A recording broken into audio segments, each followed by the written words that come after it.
Hi, I'm Adriano Ariganello. I'm the creator of From Parts Unknown, and you're listening to the True North Country Comics Podcast.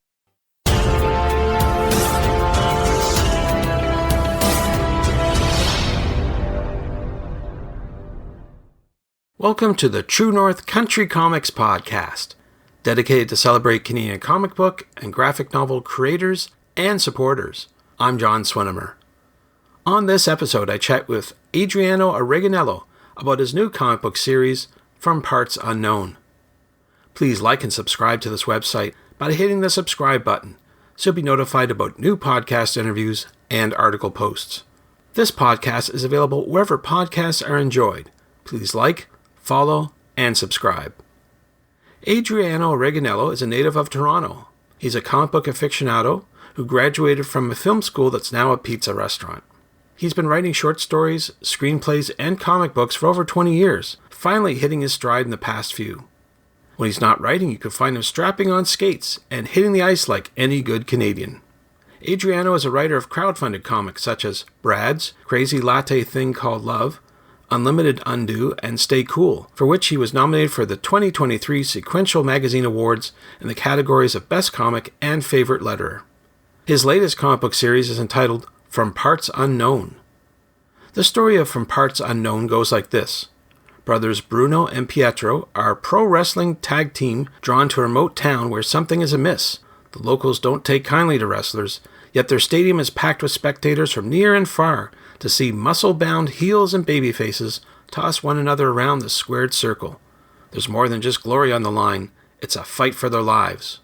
And so, without further ado, here's my chat with Adriano Ariganello about his new comic book series, From Parts Unknown. So, Adriano Ariganello, thank you very much for taking time to chat with me. Yeah, absolutely. Thanks for having me. I appreciate it. I appreciate your time. Before we get going with all the questions, I would like to know, what are you reading today? I'm catching up on all the things in the big two. The big one right now is the DCKO series. That's been a lot of fun. We mentioned before we got on, there's a lot of upsetting things if you follow the news. So it's nice to just have a story that's just fun. It's just people smashing their action figures together. Yeah, I've just been enjoying that. Nothing too deep or worrisome, just some superheroes punching each other in the face. It's sometimes that could be cathartic, right? Absolutely. Some escapism is good every now and then, that's for sure. Exactly. And speaking of that, let's get talking about your latest comic book, From Parts Unknown. I wonder if you could tell us a little bit about the story. What is it all about?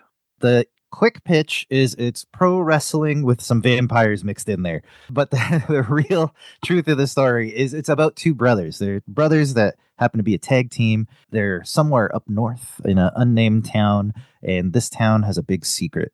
And just to spoil the secret for everybody, that secret is this town is overrun by wrestling vampires.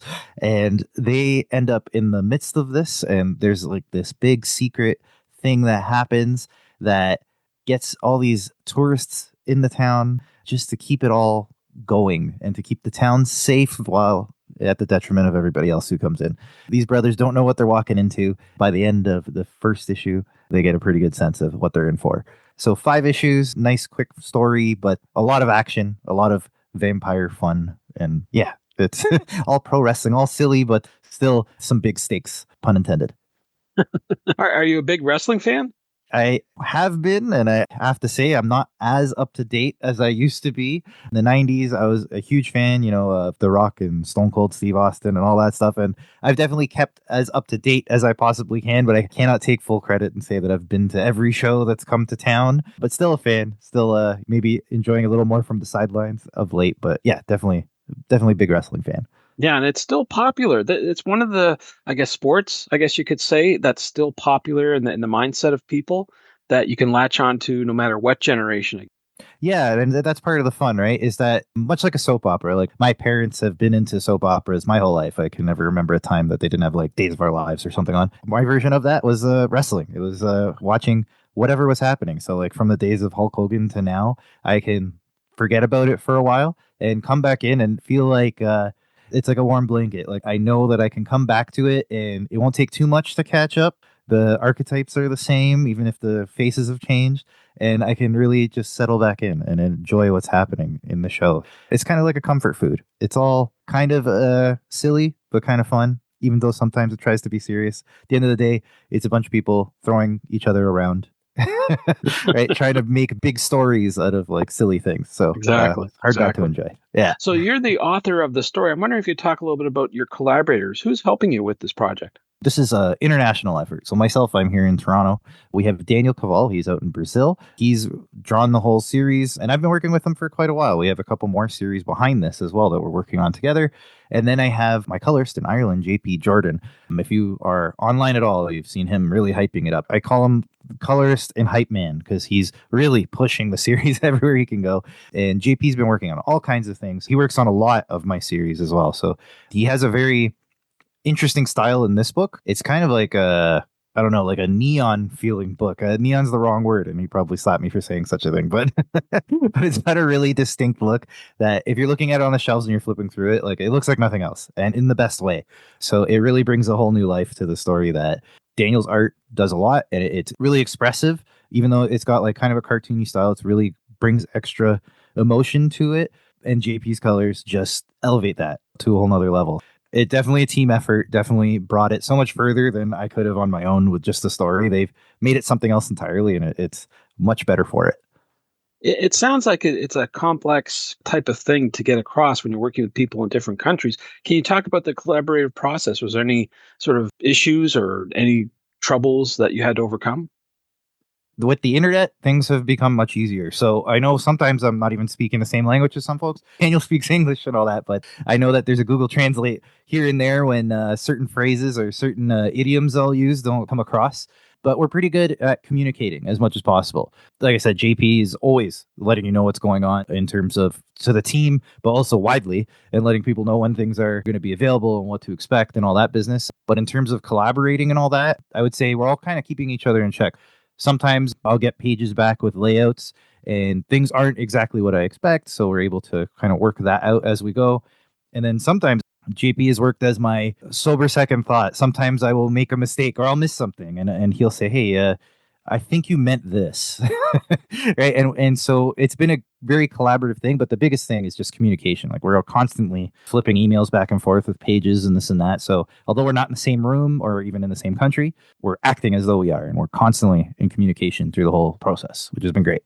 Great. That is fantastic. Now, you mentioned vampires and wrestlers, and I appreciate you sending along the preview. There's a lot of violence in this book. I'm wondering who was the actual audience you're attending this for? Yeah, this is like I would say PG-13 or teen plus or whatever you want to call it. Definitely some violence, definitely vampires doing their thing, biting into people, etc. In that first issue, that last couple pages get pretty violent. So definitely a teen plus. It's not a kid's book, although again, if you're looking at the bright colors and all that, you may think otherwise. But definitely not anything too in the horror vein. You know, a vampire book, you'd expect things to go really far. I think for this one, it's more teen and up. The same kind of audience you'd get for a wrestling show where there's some inherent violence, of course, right? With any wrestling show. So same concept here. If the vampire's involved, there's going to be some blood. So that's kind of the take here, right? Definitely not for little kids, but not so violent or so extreme that a teenager would feel uncomfortable with it. We've been talking about From Parts Unknown, but I wanted to ask you, do you have any other projects on the go? We're doing kind of a dual track thing. So as From Parts Unknown is heading to store shelves, we are working on what is coming to store shelves in the next few months on Kickstarter. So if you ever wanted a preview of what you can find in stores, Kickstarter is the place to find it. Right now, we have a book. It's called Snip. That's going to run through March. And what that is a time traveling, time changing story about a guy who basically his job is to go through time and take people out who are causing problems. It opens with a scene of like a bank robbery, and he basically plucks them all out of existence. And then one day he goes into the office to find out what his next assignment is, and he sees his own face. And it's, what does he do now that he's the one that is deemed a problem? And so that's another 5-issue series. Doing that one with JP again, doing the colors. And this time, Riccardo Ficini, who's done some covers for me in the past, but is putting together an absolutely spectacular book. If you want to be a early backer, an early get an early sense of what's coming, Kickstarter is the place to go, where we're basically getting everything out there. First adopters, to use a tech term. And then this will eventually hit store shelves, probably in the fall or beyond. And that's kind of the workflow that we're doing all this. Ah, great. Now, I've been watching a little bit of your work. You've been posting on Instagram, your reels. I noted you've been doing some local book tour in the GTA area. Do you have any other events or festivals planned for this year? We'll start with the first one. So actually, yesterday I just confirmed I will be at the Silver Snail in Toronto for Free Comic Book Day, which is the week that From Parts Unknown comes out. They actually just put in a big order for From Parts Unknown, which is why I will be there. I will be there to sign books and say hi to people and do all that stuff. So if you're there in the morning, definitely go to Silver Snail. That's the Free Comic Book Day or giveaway day or whatever they're calling it now. But I'll be there in May. And then in July, I got my pro badge for San Diego Comic-Con. So I'll be in San Diego pushing the books and doing all that there. So should be a lot of fun. Congrats. Yeah, that's always a great thing to do that. You now have a relationship with Prana Publishing. I wonder if you could talk a little bit about that. What does that all mean? Just a little bit of background for those not in the know. The way that comics used to hit the stores was all through Diamond. Diamond was the main distributor. They have gone bankrupt. So now there are a number of players involved, including Lunar, Universal. There's like a sub company of Diamond that still exists called Diamond UK, and they do Europe.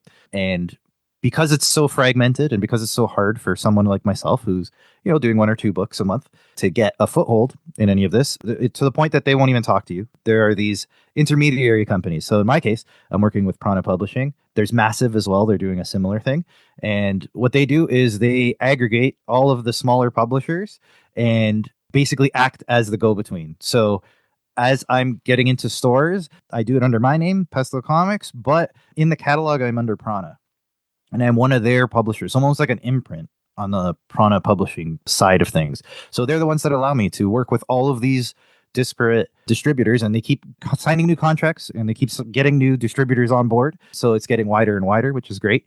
But yeah, so they basically act as my go-between. I'm still doing all the work of getting the books together and getting them printed and getting them to the distributors and all that. But they're managing those relationships for me and making sure that there is a distributor to send all of these to. Yeah, they've been really great in doing so. They've also provided some help in terms of the production of things. They helped me get a new relationship with one of the bigger printers out there. I've been doing some printing locally, but now that we're scaling to thousands of copies, I needed a printer who could scale appropriately. They had that relationship, so we were able to sort that out pretty easily. They almost act like an agent. They do all the stuff on the fringes that I wouldn't be able to reach using all of their various connections. It allows me to basically do the work and make sure that it's going to get where it needs to get. It's been a great relationship so far. Very happy with it. I remember we spoke last year at Word on the Street.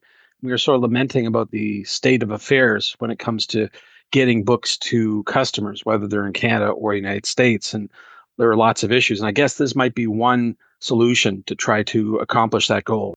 Yeah, exactly. Right. It's having that connection beyond just doing it all myself. It's having people that can actually help, and on both sides of the border as well, which has been extra helpful given all the uncertainty with will packages make it this way or that way.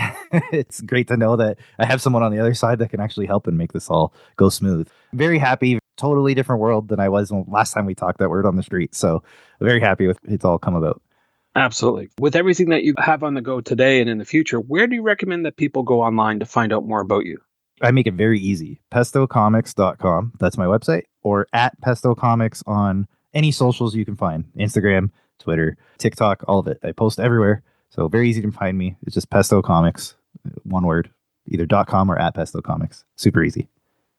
Great. Well, Adriano, those are all the questions I have for you, but I'm wondering, is there something I didn't ask that you'd like to get across in this interview? Yeah, the only thing is if you're interested in comics, like either go to the store, make sure you ask for From Parts Unknown, and make sure that you do it before March 30th if you can. That's the FOC, but we're going to have books there every month. And if you really want to see this stuff before it ever hits store shelves, find us on Kickstarter. And there's always something there too. It helps us get the book to the stores eventually. So those early adopters are very, very important to make sure that there is stuff on store shelves down the line. So wherever you want to find us, we're always happy for the support. Thanks to Adriano for the chat. You can discover more about Adriano at pestocomics.com and on Instagram at pestocomics. And thank you for tuning in to the True North Country Comics podcast. I invite you to visit the True North Country Comics website to listen to more conversations with creators about making comic books and graphic novels. I also encourage you to subscribe via the website so you'll be notified about new podcast interviews and article posts. This podcast is available wherever podcasts are enjoyed. Please like, follow, and subscribe. You can follow along True North Country Comics on most social media platforms, and you're encouraged to send any and all feedback to John at truenorthcountrycomics.com. Thanks for tuning in, and come back soon for another episode. Bye for now. True North Country Comics Podcast is copyright True North Country Comics, copyright 2026.